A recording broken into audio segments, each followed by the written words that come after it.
आणि इथे नेमकी घटना काय घडलेली आपण थोडंसं ग्राफिक्सच्या माध्यमातून समजावून घेऊया। आयपीएल मधल्या विजयानंतर आरसीबीची बंगळुरूमध्ये विजयी मिरवणूक निघाली। तब्बल 18 वर्षांनी आरसीबी जिंकल्यामुळे चाहत्यांनी मोठी गर्दी केलेली होती। बंगळुरूच्या चिन्नास्वामी स्टेडियमवर सत्कार सोहळ्याचं आयोजन करण्यात आलं होतं। स्टेडियम फुल असताना स्टेडियममध्ये शिरण्याचा काही चाहत्यांनी प्रयत्न केला। स्टेडियम बाहेर चाहत्यांनी गर्दी केल्यामुळे पोलिसांनी जमावाला पांगवलं। हजारोंच्या संख्येने चाहत्यांनी स्टेडियम बाहेर गर्दी केली होती, जी आवरणं कठीण झालेलं होतं।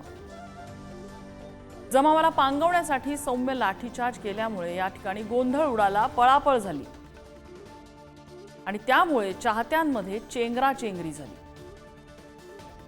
या चेंगराचेंगरीमध्ये आतापर्यंत 10 जणांचा मृत्यू झाला आणि अनेक जण जखमी आहेत। ही दृश्य आपण बघतोय।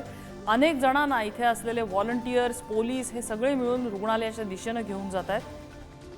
आयपीएल मधल्या विजयानंतरची आरसीबीची ही विजयी मिरवणूक, विजयी रॅली, हा सगळा विजयोत्सव आणि त्याला लागलेलं हे गालबोट।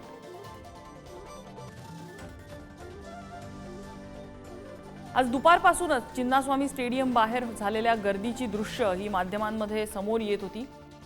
मोठ्या संख्येने म्हणजे मुंगी शिरायला सुद्धा जागा राहणार नाही एवढी गर्दी बंगळुरूच्या रस्त्यांवरती झालेली होती। कारण विजयी मिरवणूक निघालेली होती चिन्नास्वामी स्टेडियम पर्यंत आणि ही मिरवणूक झाल्यानंतर आणि स्टेडियम फुल असताना सुद्धा अनेक चाहत्यांनी चिन्नास्वामी स्टेडियममध्ये घुसायचा प्रयत्न केला। त्यावेळी पोलिसांनी या चाहत्यांच्या उत्साहाला आवरण्यासाठी सौम्य लाठीमार करण्याचा प्रयत्न केला, मात्र त्यातूनच गोंधळ उडाला आणि ह्या गोंधळाचं रूपांतर चेंगराचेंगरीत झालं, ज्यात 10 जणांचा जीव गेलेला आहे।